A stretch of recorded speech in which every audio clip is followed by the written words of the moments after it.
সমগ্ৰ অসমবাসীৰ লগতে মাকুমুখী ৰাইজেও আজি বিগত কেইবছৰৰ পৰা ধৰি এদিনীয়া কাৰ্যসূচীৰে জ্যোতিনগৰ বিহু মেলা উদযাপন কৰি আহিছে। আৰু আজি প্ৰথম দিনাৰ কাৰ্যসূচীত প্ৰথমতেই সমগ্ৰ জ্যোতিবগী ৰাইজে গোধনক আনি সমূহীয়াভাৱে স্নান কৰাৰ নিমিত্তে একত্ৰিত হৈ ইয়াতে টিংৰাই নদীত মাহ হালধিৰে নোৱাই ধুৱাই গোধনক স্নান কৰোৱাইছে। আৰু ইয়াৰ পিছতেই আমাৰ দ্বিতীয় কাৰ্যসূচী আৰম্ভ হ'ব।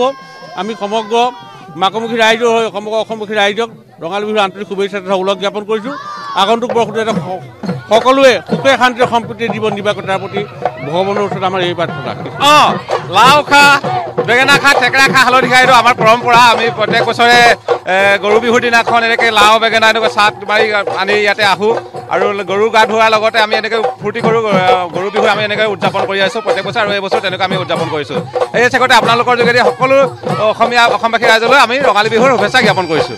হয়, আপোনালোকৰ আশীৰ্বাদত প্ৰথমতে মই সমূহ অসমবাসী ৰাইজৰ ৰঙালী বিহু শুভেচ্ছা জনাইছোঁ। লগতে সকলো নিউজ চেনেললৈ আন্তৰিক শুভেচ্ছা আৰু কৃতজ্ঞতা কৈছোঁ। আপোনালোকে ইমান ধুনীয়াকৈ আমাৰ ৰঙালী বিহুটি উলহ মালহে পালন কৰোঁতে আপোনালোকে প্ৰচাৰ চলাইছে। আপোনালোকৰ যোগেদি অসমবাসীয়ে নহয় সকলো পৃথিৱীবাসীয়ে দেখিছে আমাৰ ৰঙালী বিহু কি, আমাৰ বাপতিসাহোন বিহুটো কি, গোটেই পৃথিৱীয়ে দেখিছে আপোনালোকৰ যোগেদি। গতিকে আপোনালোকক আন্তৰিক শুভেচ্ছা আৰু কৃতজ্ঞতা নিদিয়াকৈ নোৱাৰি।